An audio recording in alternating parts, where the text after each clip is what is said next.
Hi there, it's Rachel Airing, host of the Top Music Piano podcast, and I'm just popping in to give a very special invitation to those of you living in Southern California. I'll be hosting an in-person coffee meetup for Top Music members and listeners of the podcast. We will be meeting at a coffee shop in Irvine, California on Friday, June 19th at 9 a.m. Pacific Standard Time. This is a chance for you to meet other top music piano teachers and connect in person over coffee and I'm sure great conversations. You do not have to be a Top Music Pro member to join us, but if you are, coffee is on us. So if you live in Orange County, be sure to go to topmusic.co/local to RSVP, and I hope to see you there. Don't expect things to always go on the timeline that you want them to happen. There's a certain amount of kismet involved in getting everything to go where you want it to go. I'm thinking specifically of finding the right person to hire as a teacher. I felt like for a long time that I had to go hunt down this person and locate them and then encourage them to apply and be trained. And there was an important shift when I decided that I was going to wait for them to find me. And because this is one of the things I can't control. I can't control when that right person's going to show up, but I have to be ready to do something about it when they do. Hey there, I'm Rachel Airing, and you're listening to the Top Music Piano Podcast. Get inspired as we discuss creative resources, trends in piano pedagogy, ways to grow your income and streamline your studio, and new ways to engage your students each week. If you are a teacher who wants to go beyond the method books to create an innovative studio that fosters lifelong music makers, you've come to the right place. Hello there, piano teachers. I am so glad that you're here because today's episode is a good one. It's a little longer than some of my other episodes, but it is packed full of great information. Sometimes you meet a piano teacher and you think to yourself, wow, this teacher has really figured it out. Not just the teaching side, but also the business side of things. That is exactly how I feel about my guest today, Leah Drake. And we easily could have recorded 2 or 3 episodes together, and they all would have been amazing. We start by talking about group teaching and how she runs her groups and is able to teach over 100 students a week. And then we transition to talking about how she runs her business and some of the growing pains she's been through and her recent decision to hire another teacher. She has great advice on hiring the right teacher, and she also doesn't shy away from sharing the mistakes that she's made along the way and sharing what she wished she would have known as her younger self. Here's a little about Leah. Leah Drake is the owner of Vibrant Valley Music Studio in San Jose, California, with over 120 students and multiple teachers. Her studio focuses on recreational music making for all ages and primarily offers group piano classes. The studio also offers music together classes for preschoolers, supporting early childhood development through joyful music making and family involvement. Leah's piano teaching approach blends strong pedagogical foundations with thoughtful use of technology, allowing her to streamline learning, enhance communication, and create an organized, welcoming studio environment. Her group piano classes are designed for ages 4+ using same-level and multi-level programs. Most of her teaching material comes from Piano Safari and Piano Pyramid. Leah is particularly passionate about building systems that support both educational excellence and sustainable business growth. In the last 2 years, Leah added practice space to her studio's resources, hired both a virtual assistant and her first teacher, and she also signed her first commercial lease. She's been busy. Even now, Leah is planning more growth in the next exciting chapter for her business. Here's my chat with Leah Drake. Hi, Leah. Welcome to the show. I'm really excited that you're here today. I'm excited to have this conversation with you. Before we really get into it, can you introduce yourself and tell us what you do? Hi, everybody. Thanks for listening. I'm Leah Drake. I live in San Jose, California, and I own my own studio. It's called Vibrant Valley Music Studio. And I teach primarily group lessons. I've been doing this I've been teaching for almost 15 years, but I've been doing group teaching for the last 7 years or so about half that time. And I most recently brought my business to a commercial space, and I'm hiring teachers and exploring what growth exists out of just me and my business. And it's been a fun journey. I'm definitely at the point where I'm trying to balance my life again and not just be working all the time. So I have a 2-year-old Doberman puppy, and I have a lot of other non-music hobbies like golf and things that I want to make sure I keep time for. And it's challenging finding a way to do all of the things and then not leave anything out. Yeah. And especially when you're in that growth phase where you're hiring and moving to a new space and all of that, it can easily suck up all of your time and energy, huh?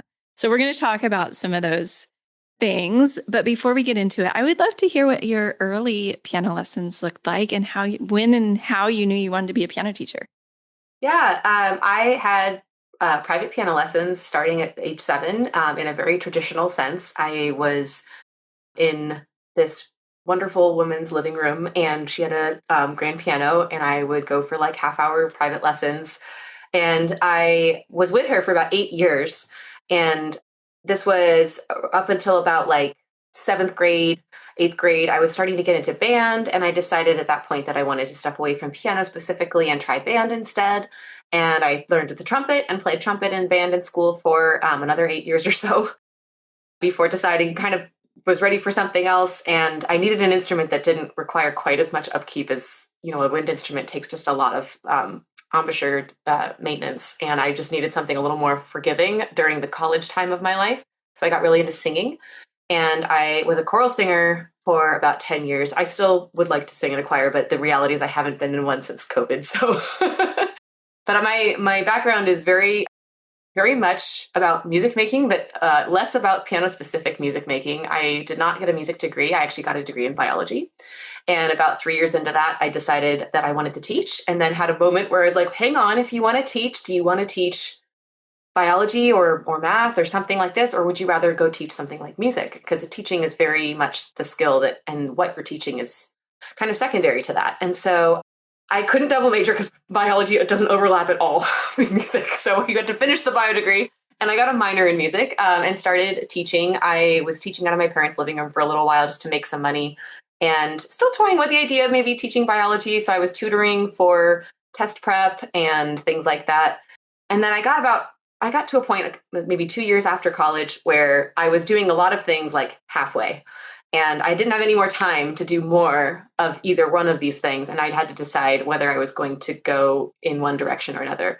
And I was enjoying teaching so much. That was right around the time I started really finding communities online to teach piano, and was getting really excited about all that there was to learn about that. And I was loving my students, loving the idea of running my own business, which actually never crossed my mind while I was in school. But that ended up being a very satisfying way to do what I do and make a life that felt completely like my own doing. It wasn't stepping into someone else's job description and working for them. It was creating my own something, my own creature, and having that kind of freedom and control over where my life was going to go. And I decided if I was going to find out if it would support me, which was kind of the underlying question, I needed to do it fully and find out. And I never looked back. That was a while ago now. And I think I just had to take a leap. And to this day, my parents are looking at this going like, oh my gosh, I can't believe you ended up going all the way in that direction. Like, that wasn't why we went to school. That wasn't what we were necessarily expecting. But here we are. It's just, I love telling that story because especially when like students are in college or heading off to college, I'm like, just keep your mind open. You just never know where you're going to land. And I think there's just a lot of discovery at that point in your life. And Yeah, definitely. And once you get that entrepreneurial bug, it's hard to shake it, huh? yeah, I don't really know if I would ever work for somebody else unless I was really, really sick of running my own business, which that may happen someday, but we're far from that point. Yeah. So tell us a little bit about what your business looks like now. And if you could also include maybe, you mentioned group classes, but tell us a little more about your lesson models, I guess. Sure. So my studio currently has about 120 students, and we primarily do group classes. We're actually in the process of adding a piano to our classroom. We've been at 6 pianos for the last couple of years, but we're adding a seventh one next week. It's very exciting. And our programs are primarily for group piano. So we have different programs for different ages. The youngest group piano programs are for ages 4 to 6. And then we have a separate program for 7 to 10, 11 to 18, and adults. This past year, we also added Music Together as a preschool program. And so we have the full spectrum of ages for whatever program they're looking for. We can get somebody in the door, which is very satisfying when you're trying to talk to people about where they fit in your structures. And you can always say, well, we've got a place for everybody here. We primarily do group lessons. I do also offer private lessons as a supplemental addition to our group program, mainly just for project-based work, like a talent show, or if someone wants to learn a personal project that just isn't part of our curriculum. Or if someone's been gone a while and they want to catch up, we have more functional private lessons. And every once in a while, there's a student who has like a regular private lesson on top of their group lesson. So they actually come twice a week, but that is not typical. But I like that private lessons are always there as a way to get straight to an individual student and address what they need or what they want. And I love the energy shift around private lessons when people are there, not as like the normal thing. They're coming in for a special private lesson.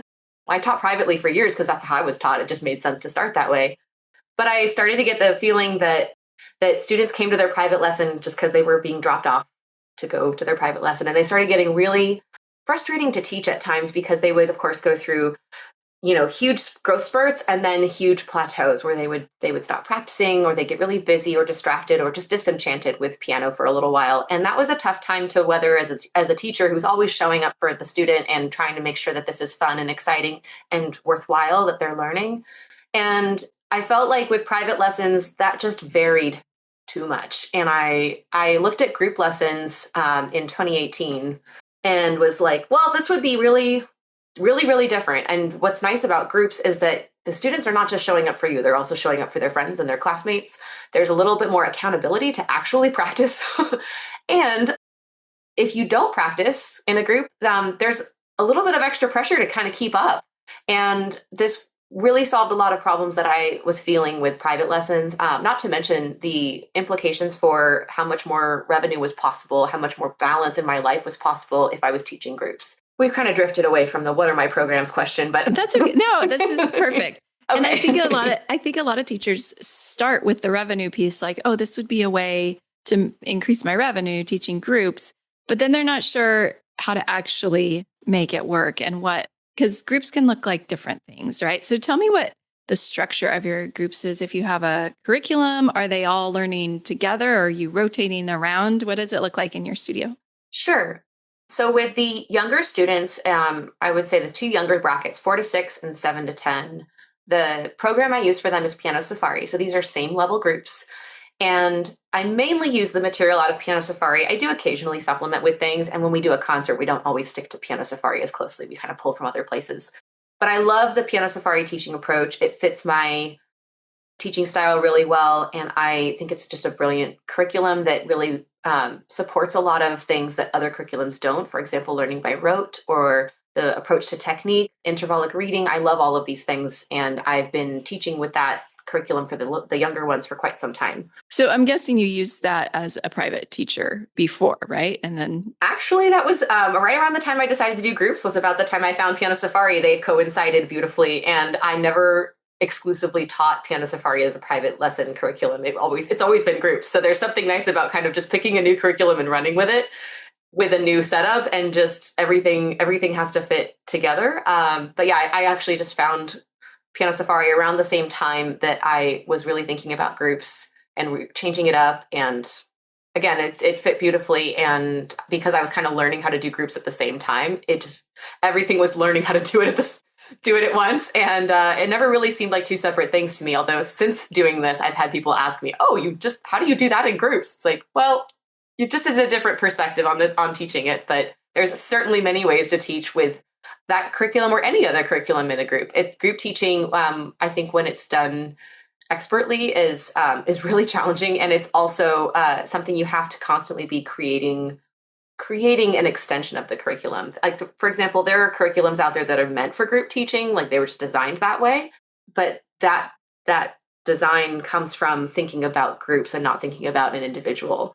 And the way that you engage a class is different than you engage an individual, but you can do this with any curriculum. So I think I just kind of learned on the job with the Piano Safari thing, but But I liked it so much, and I felt like it was making a big impact in how my students were progressing compared to, I was using a lot of Faber and Alfred before, which is kind of more what I was taught. And I was feeling kind of stuck with the approach to note naming and the pace of it and the technical side of it. I just wasn't feeling like it fit the style that I was building. I was still a younger teacher at that time, but I liked the piano safari philosophy so much more, and it was refreshing, and it felt with like, okay, we're going to do groups, we're going to do piano safari, we're just going to change it all up and do something different. Yeah. What do you wish you would have known when you started group teaching? I wish I had really known how much time it takes to lesson plan a group lesson. It takes way more time than it ever takes to do a private lesson.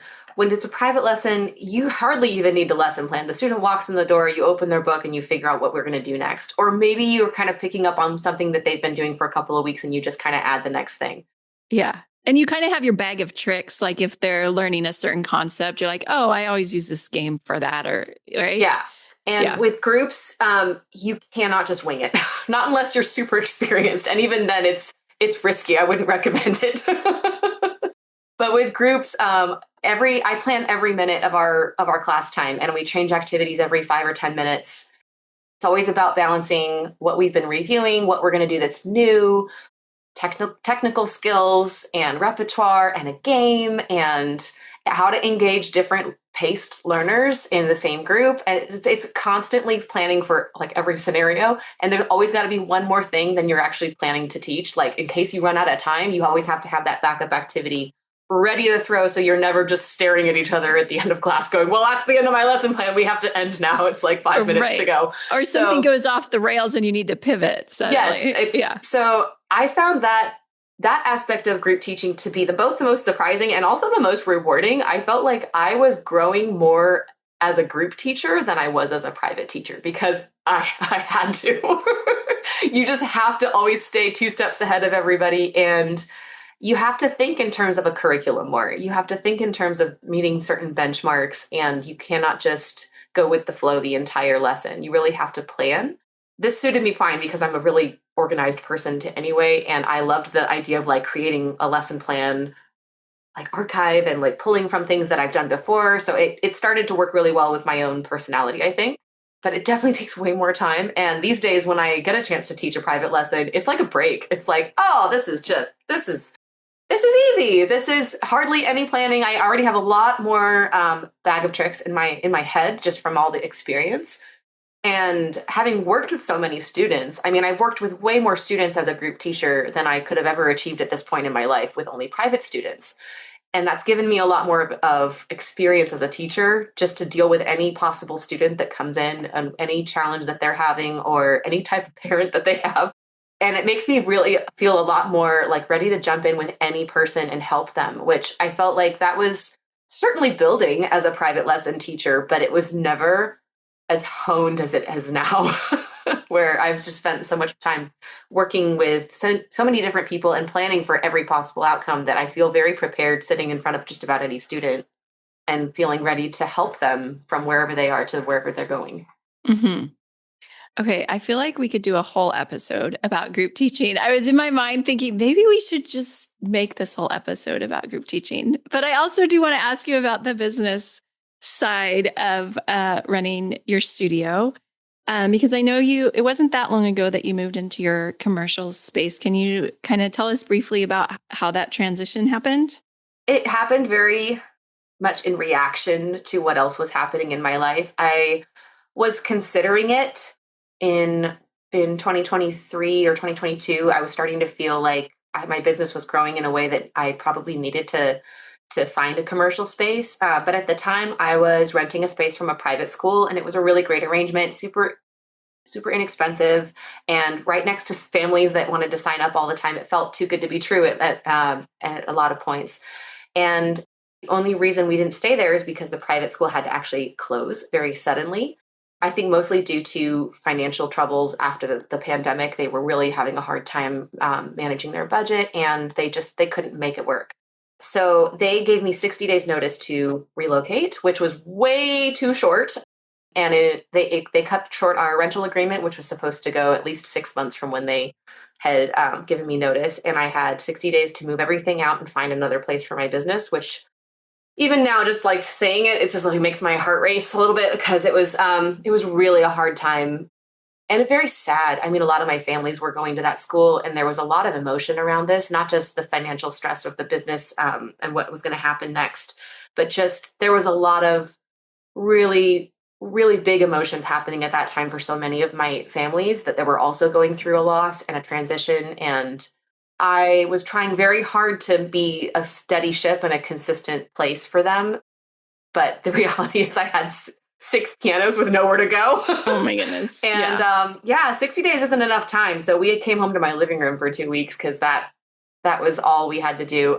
And even then, that quickly shined a bright light on how not workable it is to do this at home for many reasons. But thankfully, as soon as I had notice from the school, I was looking around, and we only had to be in my house for 2 weeks before we were able to go to a temporary commercial space. There was a center available for very inexpensive rent by comparison and very short-term basis because the center was going to be redeveloped in a few years.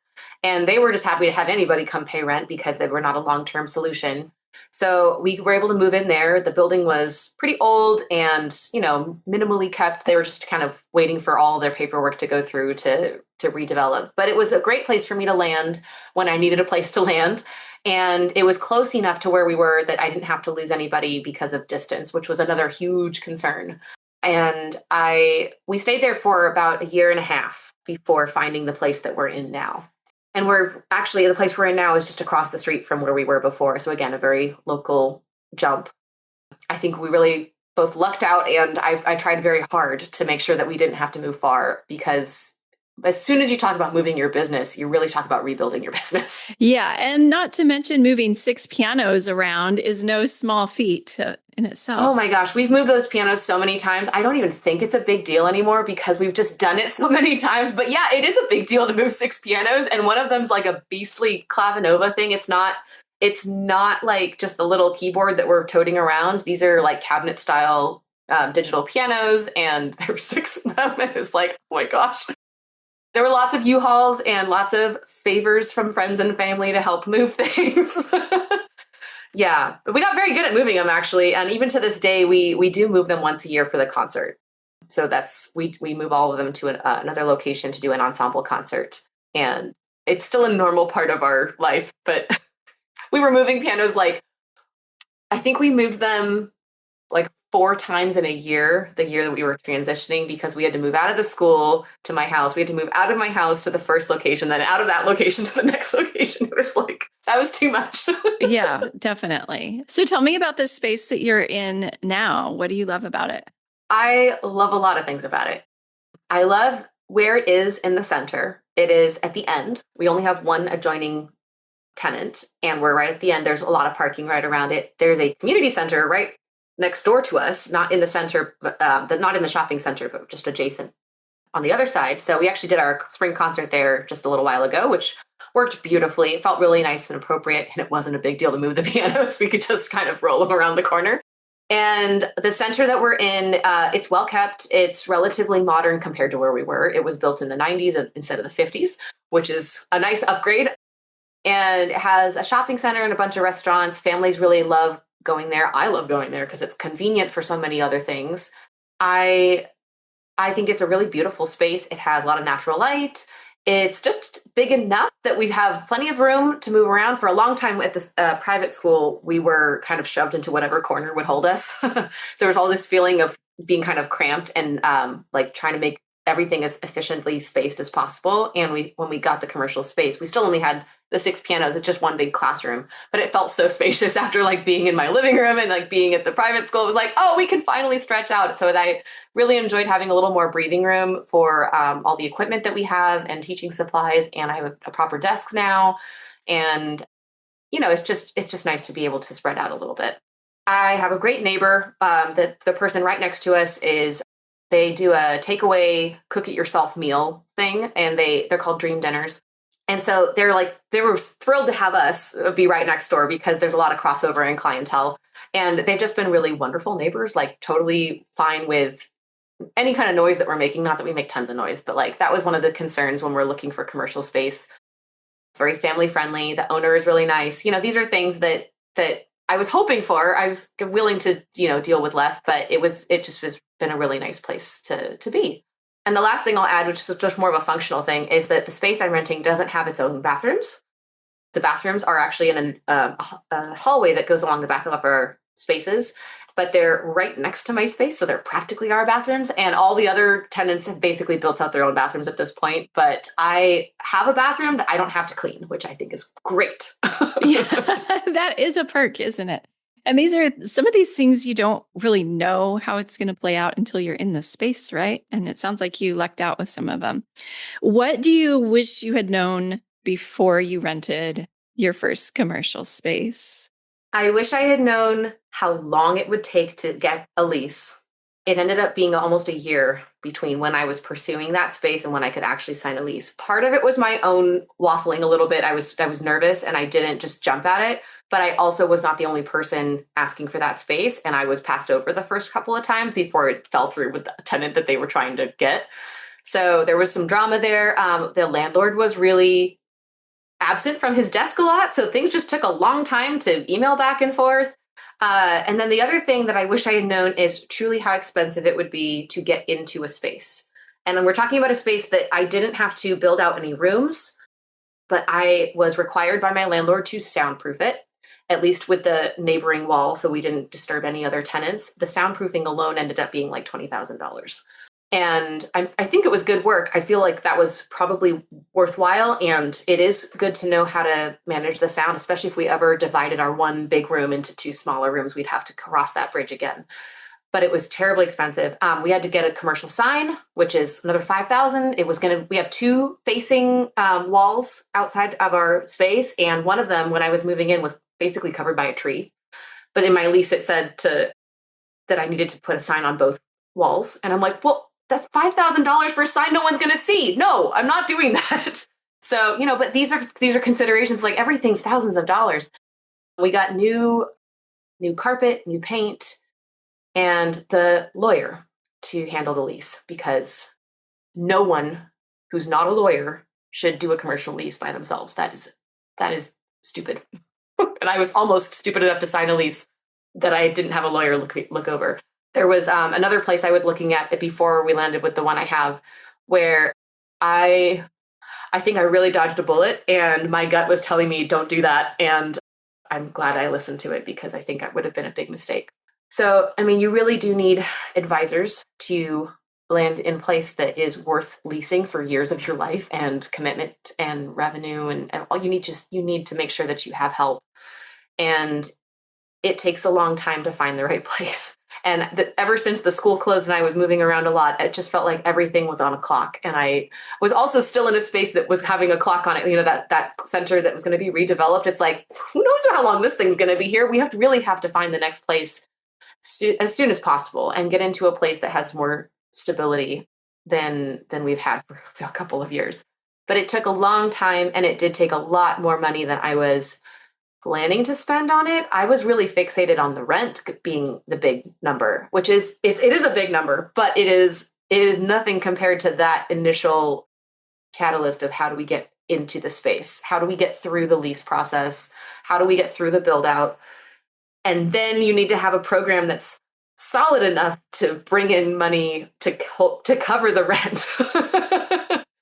And it was just a lot. And I definitely had some help. My parents ended up lending me some money to help with the transition.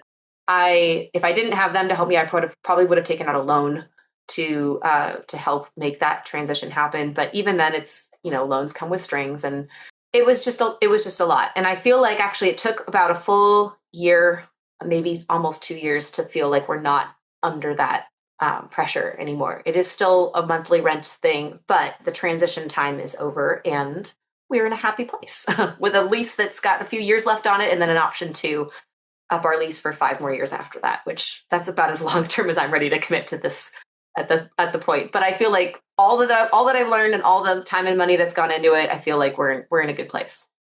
Yeah. So did you change things about your business as you were going through that process and realizing that this was going to cost way more than maybe you had planned for or anticipated?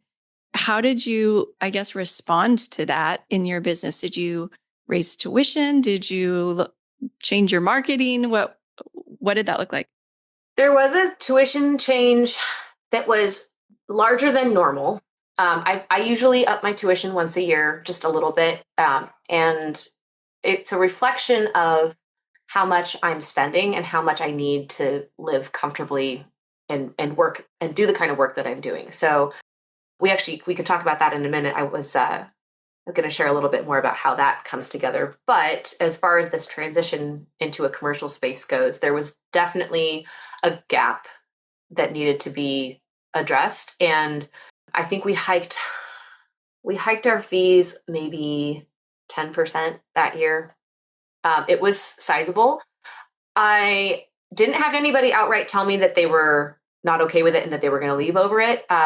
We didn't hold on to everybody through that transition, but we did for the most part. I'm also very aware that we do live in a pretty affluent area, and that helps. I try not to take advantage of that, but it does help. And the families who were willing to stick it out, they were I think very invested. They wanted to stay with the studio. They wanted to stay with me, and they understood that this is what it costs to get into the next level and to see this continue. It's everything's more expensive and it trickles down. Yeah. I mean, we were talking before we started the podcast. We're both out in California, which is not a cheap place to live or to run a business. So that does come into play. And I would love for you to share, if you're comfortable, how you think about your tuition, how you set your tuition. And then we'll talk a little bit. I know you're in the process of doing some hiring. So I would love to talk about that too, how that all comes together. Yeah. So I was excited to answer this question because it all comes back to Tim's podcast. Nice. A few years ago, I was transitioning from having people pay by the lesson to having them pay it on tuition structure. And at the time, there was a podcast or webinar or something that Tim put out about my music staff and how to do automated monthly billing. And he had this great sample spreadsheet that I used almost verbatim for a while, and then gradually started to tweak into my own thing and for my own means. But it really helped me think about things in a more detached way, and also in a way that respected what I really need to make in order to happily do this and not be suffering the whole time. And again, it's an expensive place to live, and you can't do this if you don't pay yourself enough money to do it.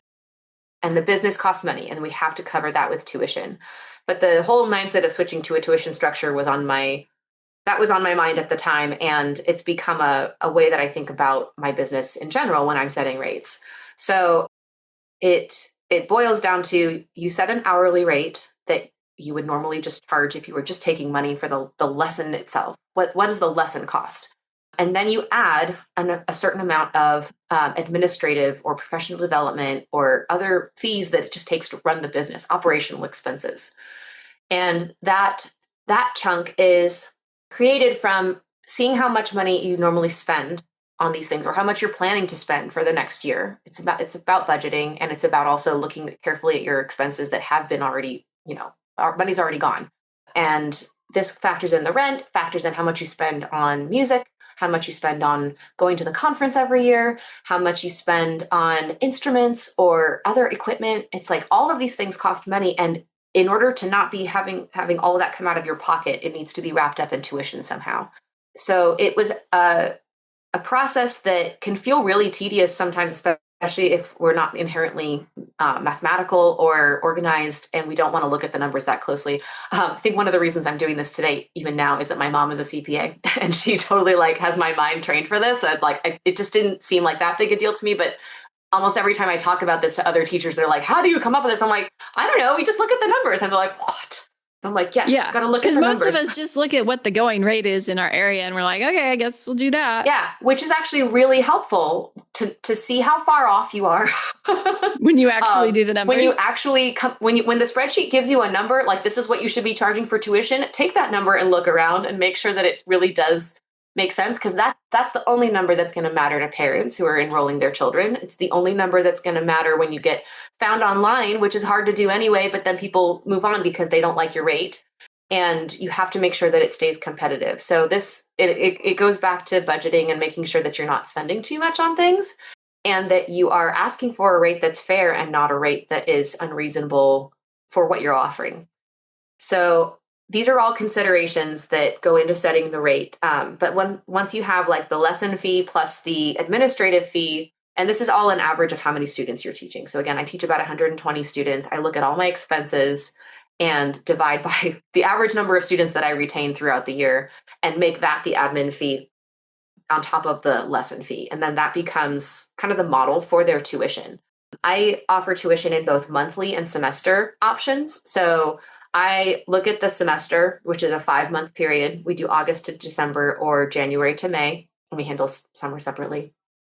In a 5-month period, I'm gonna plan on teaching X number of lessons, to do one lesson a week, and I use that fee that I've created for the number of lessons, and then I add the admin fee on top of it. So they have their whole package that they're going to pay for, whether they like it or not. They're going to pay for it for the semester.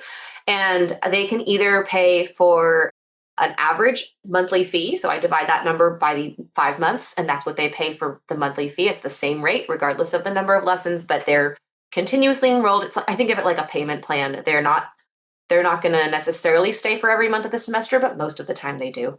Or I've recently started adding a semester option where they pay for 5 months and they get a 10% discount. And this has actually been a really successful way to help me continue to budget myself, because I can acquire a large chunk of the revenue for the semester at once. I can save it and maybe make it do something for over those 5 months, even just if it's earning interest, that's helpful.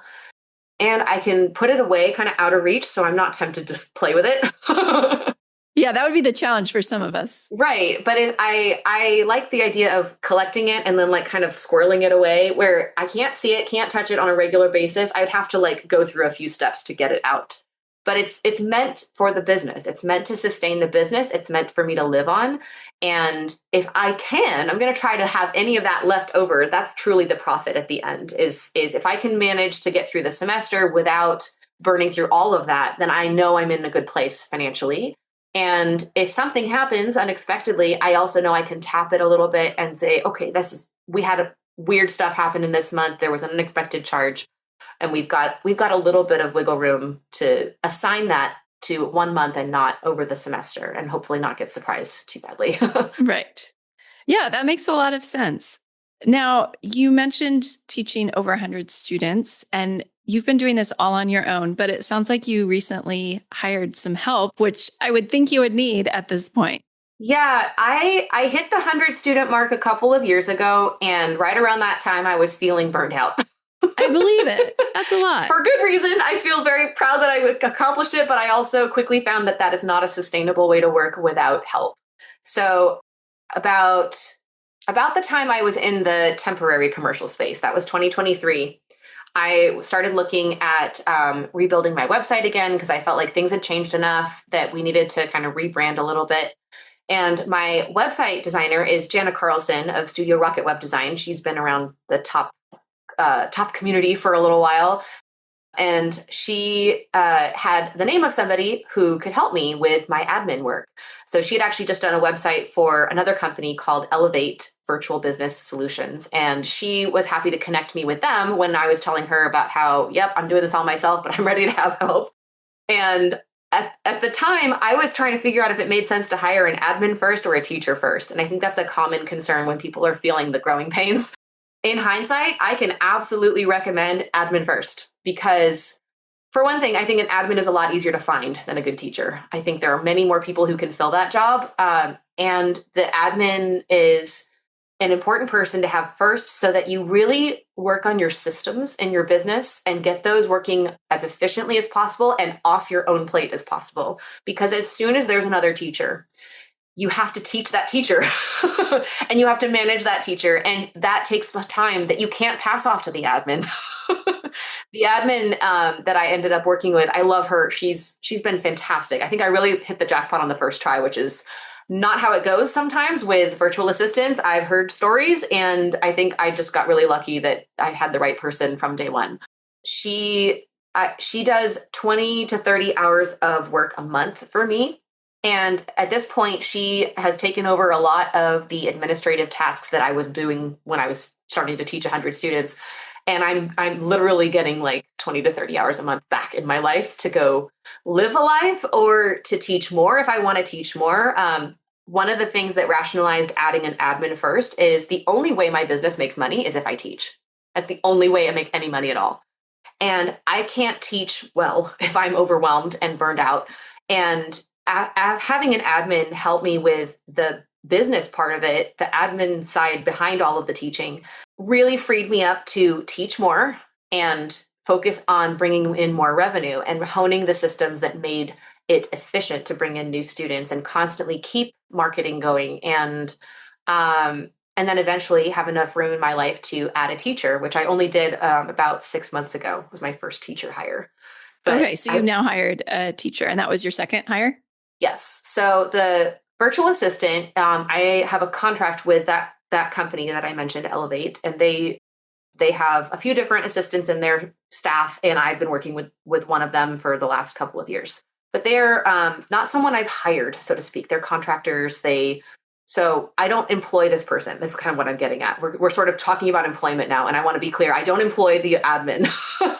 I pay for the admin, but I don't. They're not a It's 1099 an independent contract. They're not. Yeah, they are a business selling a service, and I am paying for the service, but I am not employing them even as a contractor. It's not really even paying them as a contractor. It's paying for a service. So this is just kind of starting to get into the difference between how to hire somebody and how to pay for a service. And because hiring someone, that's to this day, that's been still the most complicated thing I've done. I think it's still it's competitive with the commercial lease. There are two things in my mind that are equally challenging and complex and costly. And I was really nervous about hiring a teacher because I had never shared my business with anybody before, and I wanted to maintain quality while I was expanding. And I stayed on my own for even a year after getting that commercial space. I didn't hire a teacher until I felt like I was really ready to do anything else to my business. For one thing, I was kind of feeling like we've done enough. I needed a break. I need to just teach for a while and make money for a while and not be constantly doing something new. So I did take some time between getting the commercial lease and actually finding someone to hire. But I had my admin at that point, and I was focused on her helping me and making sure that I was watching what I was spending time on and not taking over things that I could have her do. So that was a good exercise and helped me free up my life a little bit, get some rest, and wait for the right person. One of the things I did that helped me find the right person was I added a job application to my website. Because one of the things I learned the hard way is that it can be really, really expensive to find people online to hire. Like if you are an employer and you're looking for someone to hire on, let's say, Indeed as one of many options out there, you have to pay a lot of money as the employer to even be listed on those websites. It is free for people to apply, but it is not free for the employer. That was a really unpleasant shock to me as a very small business and trying to hire the first person and not knowing my way around that. And I think I spent over $1,000 listing my business, listing the job on someplace that seemed very like we should be able to list it there.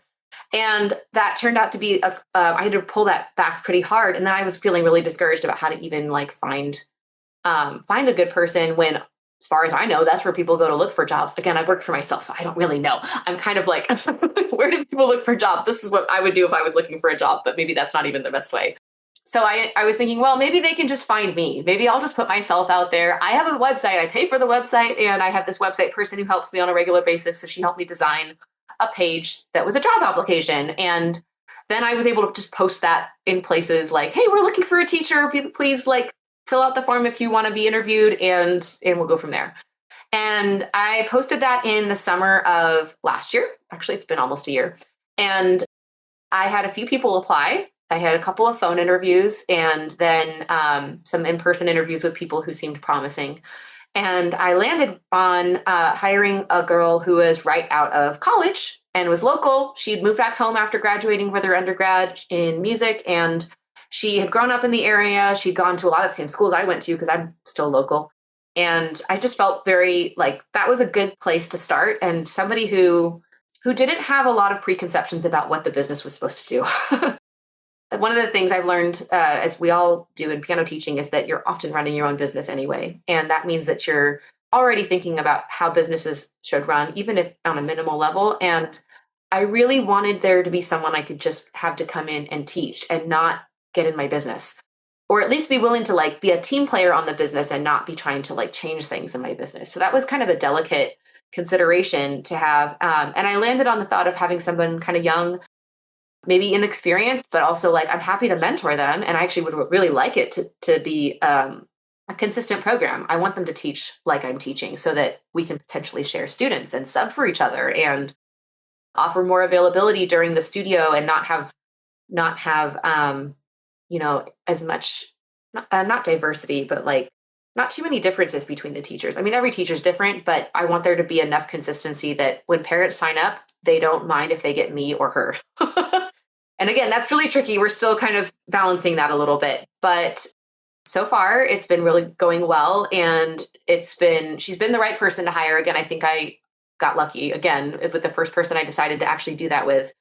And I told her right out front, I'm like, okay, I've never hired somebody. You're going to be my guinea pig in a little bit because I have to kind of figure this out about how to employ someone and like legally and also like how to set expectations for what I'm supposed to do and how to help you. And so she's been great very understanding about that. But I had to be transparent. I'm like, I cannot tell you I've done this before because that's just not true. And I've hardly even been hired by anyone else before. I had very little to go on from my own personal experience. So it just felt like, again, a big imposter syndrome of like, I don't think I'm allowed to hire somebody. I don't feel qualified to do that half the time.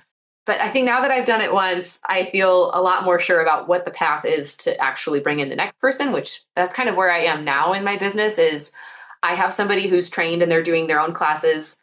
We're still doing ongoing training, of course, but she's going solo on her own things a lot of the time. But she's also young, and I don't want to assume that she's necessarily going to be here forever. She's going to have a life to build, and my business has now gone through the changes it needed to go through in order to have another teacher. So I'm looking back at that list of people who applied last summer and going, okay, who was close, but I didn't go for at the time because they weren't quite right. Maybe I should tap into them again, see if they're interested. I am still actively paring down my own teaching schedule because I teach 5 days a week. I still have about 100 of those 120 students. And it's more than I want to be teaching. So a couple of things that we've changed. We're adding another piano, so the class sizes can go up without adding more classes.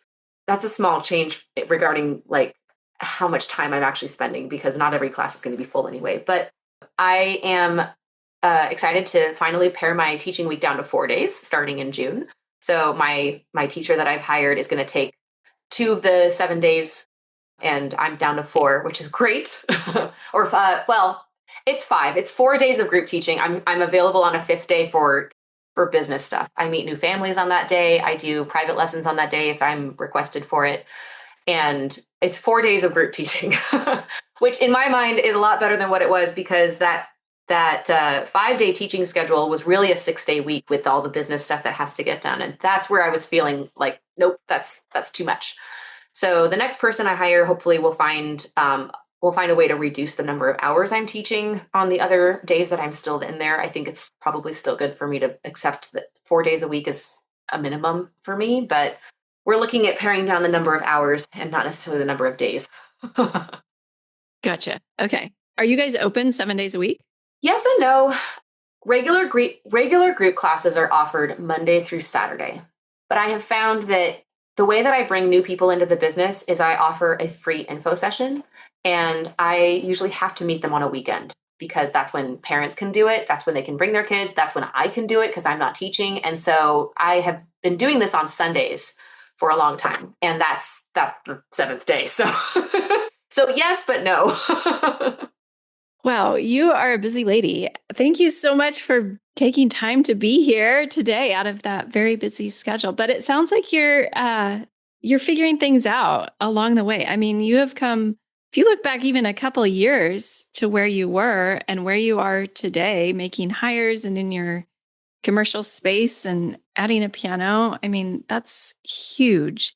Do you have any advice for teachers who are maybe in that kind of messy middle where maybe they're thinking about hiring or thinking about moving to a commercial space? What would you say to those teachers? Yeah, that's a great question. I love the messy middle. It is a messy middle. Yeah, sometimes it feels messy the whole time. It's really, really messy. And that's part of the frustration is it's just not a straightforward path. I think that was I why I made a lot of the decisions that I made. I just felt like that was the only thing I could do was whatever was right in front of my face. And I couldn't zoom out and see a big picture for a while. Part of that is because I was reacting a lot to what was happening, but also because it was just the first time I'd ever done anything. And it was just a lot to figure out on the go. So I think one of the pieces of advice I would have is focus on the things you can control. And try not to focus on the things that are outside of your control. And it can be hard to figure out what that is sometimes. But for example, when I was going through the leasing process, I could focus on how to respond to the leasing agent and the landlord, and I could do that. But I couldn't control how fast they would respond to me because that was sometimes a very slow process. I could control how to set tuition, but I can't control which families leave. So there's things, it's a constant balance of try to remove yourself professionally from a lot of these things and not take things personally that aren't personal. There's a lot of things that are completely business that can feel personal at the time, but they're not. So kind of maintaining a professional distance, even though everything feels very personal. Another thing is to always ask for help. It's a humbling experience to go through these kinds of growth phases, and to really get there, you have to be able to learn from whoever's willing to teach you. And that can be the internet, or it can be a colleague. It can be podcasts like this. It can be the website designer who has a friend to help you like work out the admin problems. And it's like, just be ready to say yes to help. Any help that comes your way, don't turn it away, and be open to finding help in unexpected places, because you will. Yeah. And then I think the last little bit I'll leave is don't expect things to always go on the timeline that you want them to happen. There's a certain amount of kismet involved in getting everything to go where you want it to go. I'm thinking specifically of finding the right person to hire as a teacher. I felt like for a long time that I had to go hunt down this person and locate them and then encourage them to apply and be trained. And there was an important shift when I decided that I was going to wait for them to find me. And because this is one of the things I can't control. I can't control when that right person is going to show up, but I have to be ready to do something about it when they do. And once I shifted my mindset about that, I was able to focus on things that I could control. I could teach, I could work on my website, I could work on my admin and, find other ways to keep moving forward and feel productive and feel like I'm growing. But I didn't have to manifest that person right at that moment that I was ready to hire them. It just takes time. And when I stopped trying to make it happen, it did eventually happen. I just tried to let it happen. Yeah. It's hard to do in the It's moment. really hard to do. Yeah. Thank you, Leah, so much. I feel like we could talk for hours, but I don't want to take all of our listeners' time. So thank you so much for being here. I really enjoyed this conversation. I know our listeners are going to get a lot out of it. If anyone has a question to ask you or wants to reach out, would you be open to that? And where could they find you? Absolutely. Yeah, I'm happy to answer any other questions. I have a website. It's vibrantvalleymusicstudio.com. There is a contact page on there, so that's probably the easiest way to just find me if you're looking around. Can email me. My email is my full name, Leah Drake, at vibrantvalleymusicstudio.com. Okay. You can post it on the podcast. It's a long one, yeah. I know. I'm on Facebook. You can find me there, and I can answer some questions. And yeah, those are probably the best ways to get in touch. All right. Thank you so much, Leah. This was fantastic. Thanks for having me. I enjoyed our chat. I hope that you enjoyed this episode today. I won't rehash everything that we talked about, but I do want to mention that Top Music has spotlight sessions coming up on both of these topics, group teaching and studio business. Actually, studio business is first in June. and then group teaching in July. If you are a Top Music Pro member, the Spotlight sessions are included in your membership. And if you aren't a member yet, the Spotlight sessions are well worth joining Top Music Pro, even for a month. And during that month, you'll be able to attend the Spotlight session as well as check out everything else that is inside the membership. So if that sounds like something you're interested in, go to topmusic.co to learn more. All right, that's the end of the show for this week. I'm Rachel Ehring. I'm your host here on the Top Music Piano Podcast, and I will talk to you again next week. How do you keep up to date with all the latest trends and research into music education? How do you connect with other teachers around the world and make sure your teaching stays fresh and relevant for students of all ages and stages, both now and into the future? I created our Top Music Pro membership to be the one-stop shop for music teaching resources, training, support and community, and I'd love for you to come and join us inside. With over 40 comprehensive training courses, hundreds of teaching demonstrations and lesson plans, free monthly sheet music, discounts, and all the business and pedagogy support you could ever need, Top Music Pro is the community you've been looking for. If you're ready to level up your learning from the podcast and join thousands of other teachers in our global network, head over to topmusicpro.com today.